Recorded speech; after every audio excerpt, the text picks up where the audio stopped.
నమస్తే, welcome to NCN news. నేను పుష్ప. బులెటిన్లో ముందుగా హెడ్లైన్స్ చూద్దాం.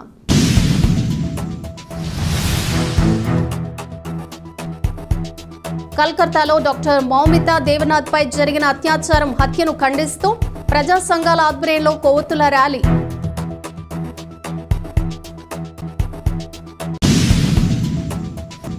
తూర్పుగోదావరి జిల్లా నిడదవోలులోని ఐ లవ్ నిడదవోలు పార్క్ వద్ద కోల్కతాలో డాక్టర్ మౌమితా దేవనాథ్ని పైశాచికంగా అత్యాచారం హత్య చేసిన మృగాలను వెంటనే శిక్షించాలని, మహిళా ఉద్యోగుల రక్షణకు ప్రత్యేక చట్టబద్ధత కల్పించాలని కోరుతూ ప్రజా సంఘాల ఆధ్వర్యంలో నిందితులను కఠినంగా శిక్షించాలని కొవ్వొత్తులతో నిరసన కార్యక్రమం నిర్వహించారు.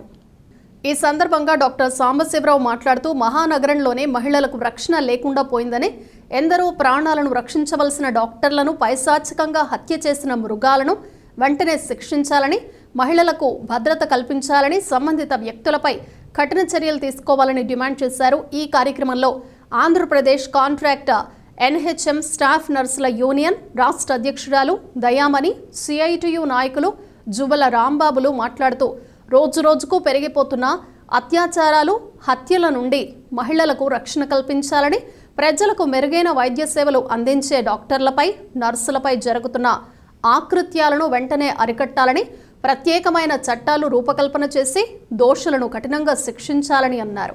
ఈ కార్యక్రమంలో CITU, UTF, AP NHM contract staff nurses federation, JAC, Anganwadi workers union, Asha workers union, KVPS, SFI, ఐద్వా మహిళా సంఘాలు, నిడదవోలు పట్టణ జనసేన నాయకులు, కార్యకర్తలు, ఇండియన్ మెడికల్ అసోసియేషన్ సభ్యులు, ప్రముఖ డాక్టర్లు, వైద్య సిబ్బంది పాల్గొన్నారు.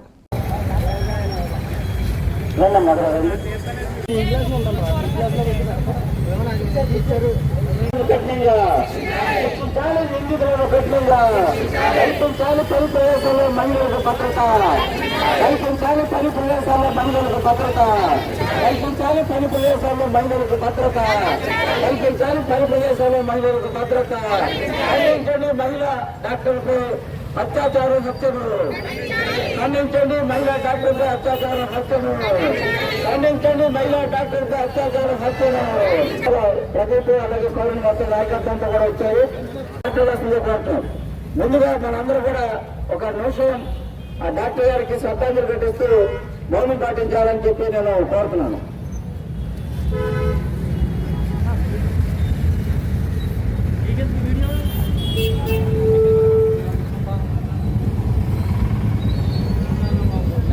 జోహార్ డాక్టర్ మౌమితా, జోహార్ డాక్టర్ మౌమితా, జోహార్ డాక్టర్ మౌమితా. ఇప్పుడు ఐఎంఏ ఇక్కడ కలిసామంటే చాలా ప్రధానంగా ఉంది. ఎందుకంటే డాక్టర్ అని అంటే వాళ్ళు 6 ఏళ్ళు చదివి కష్టపడి చదివి అది సీట్ రావాలంటేనే చాలా కష్టం. అది వచ్చిన తర్వాత చదువు పూర్తయిన తర్వాత ఆవిడ మెరిట్లో రావడం అనేది చాలా గొప్పతనం. ఈ డాక్టర్ గారికి మామూలు మెరిట్లో వచ్చింది, తర్వాత పీజీలో పోస్ట్ గ్రాడ్యుయేషన్ సీట్ వచ్చింది. అందువల్ల ఆవిడకున్నటువంటి హార్డ్ వర్క్, తెలివితేటలు కూడా మనందరూ కూడా అభినందించాల్సిన విషయం అది. అటువంటి డాక్టర్ గారు రాత్రిపూట నైట్ డ్యూటీ చేస్తా ఉంటుంటే అంతకులు, దురాగతులు వాళ్ళందరూ కూడా వచ్చేసి హాస్పిటల్లో ప్రవేశించుకొని ఆమె అట్లా చేశారు అని అంటే యావత్ భారతాన్ని అంతటికీ కూడా చాలా సిగ్గుచేటు. మనందరూ కూడా భారతదేశంలో ఉన్న పౌరులు, డాక్టర్లు, పౌరులు అందరూ కూడా ఈ విషయాన్ని గుర్తించిన తర్వాత, చూసిన తర్వాత చాలా సిగ్గుతో తలవంచుకోవాల్సినటువంటి విషయం. ఇటువంటి ముందు ముందు జరగకుండా, ఎందుకంటే ఆడవాళ్ళకి ఎప్పుడు కూడా డ్యూటీలు చేస్తూ ఉంటారు, నైట్ డ్యూటీలు చేస్తూ ఉంటారు. నైట్ డ్యూటీ ఒకసారి అర్జెంట్ కాల్స్ వస్తూ ఉంటాయి, ఎమర్జెన్సీ కాల్స్ వస్తూ ఉంటాయి. ఎమర్జెన్సీ కాల్స్ వచ్చినప్పుడు డెఫినెట్గా అటెండ్ అవ్వాలి. అటెండ్ అవ్వాలంటే ఎట్లా, ఎందుకు అటెండ్ అవ్వాలి, ఎలా అటెండ్ అవుతారు? ఎంత సెక్యూరిటీ లేకుండా కూడా మేము వాళ్ళు నైట్ డాక్టర్ కానీ డాక్టర్లు కానీ వాళ్ళు నైట్ డ్యూటీ పెడితే ఎప్పుడు పడినప్పుడు ఏ రాత్రి కావాలంటే ఆ రాత్రి వచ్చేసి వైద్య సేవలు అందిస్తూ ఉంటాయంటే ప్రజలకు ఆ మాత్రం ఉండాలి కదా, ఆ మాత్రం సెక్యూరిటీ అనేది ఉండాలి. వాళ్ళంటే భయం ఉండాలి, భక్తి ఉండాలి. దీనికి ఏంటంటే ఇదంతా కూడా జరిగిందంటే మనందరూ కూడా చాలా చాలా చాలా సిగ్గుచేటుగా ఉంది. కాబట్టి మనందరం కూడా కలిసి ఇటువంటి పరిస్థితులు, ఇటువంటి ఆపదలు రాకుండా ఉండాలని చెప్పేసి మనందరం కూడా ఈ విధంగా మనం సపోర్ట్ చేస్తూ ఇటువంటి జరగకుండా ఉండాలని చెప్పేసి మన స్టేట్ గవర్నమెంట్కి, సెంట్రల్ గవర్నమెంట్కి కూడా మనకు తెలియజేయాలి. ఇటువంటి జరగకుండా ఉండాలని చెప్పేసి చాలా ఉండాలి. సో మన అందరూ కూడా ఇక ఏకగ్రీవంగా ఈ ముక్త కంఠంతో మన ఏది కూడా ఖండించాలని ఆకాంక్షిస్తూ నాకు అవకాశం కల్పించినందుకు, తర్వాత మనందరం కూడా ఇట్లా ఏకగ్రీవంగా వచ్చినందుకు కూడా నాకు చాలా సంతోషంగా ఉంది. Okay, thank you. అలాగే డాక్టర్ నక్కంటి శ్రీనివాసరావు గారిని మాట్లాడుతున్న కోరుతున్నాను. నేషనల్ హెల్త్ మిషన్ రాష్ట్ర జేఏసీ నాయకురాలు దయామణి గారిని మాట్లాడుతుందో కోరుతున్నాను.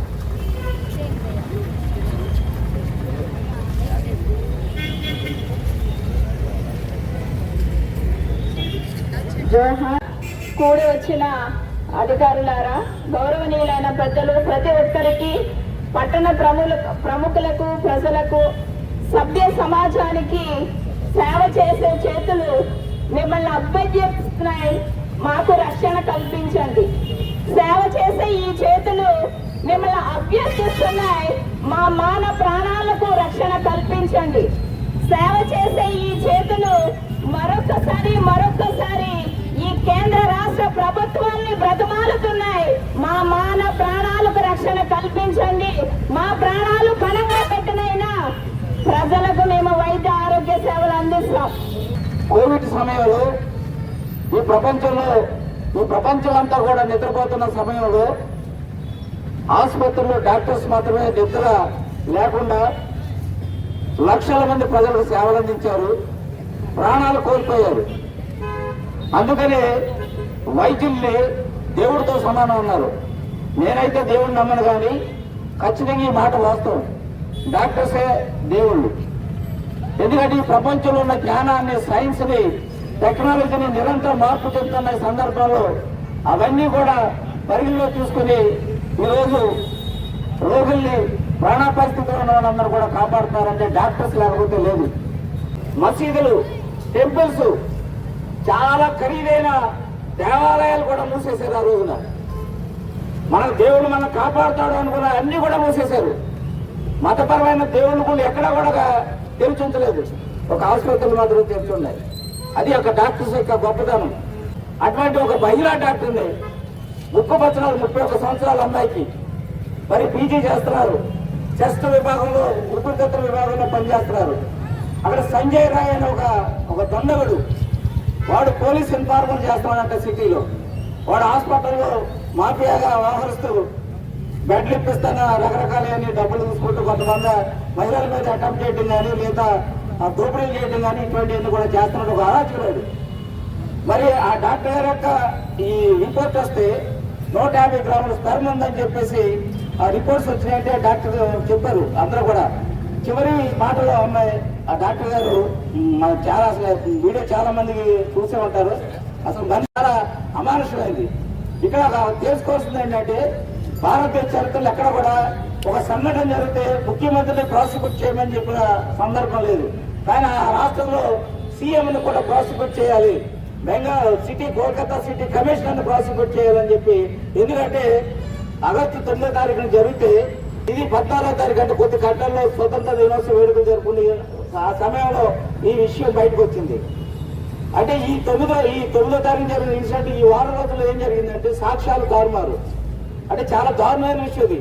అందుకని 201 సెక్షన్ ప్రకారం ఆ తారుమారు చేసినందుకు వాళ్ళ మీద చర్యలు తీసుకోవాలి, సీఎం మీద ప్రాసిక్యూట్ చేయాలి, కమిషనర్ ని ప్రాసిక్యూట్ చేయాలని చెప్పేసి అన్నారు. అక్కడ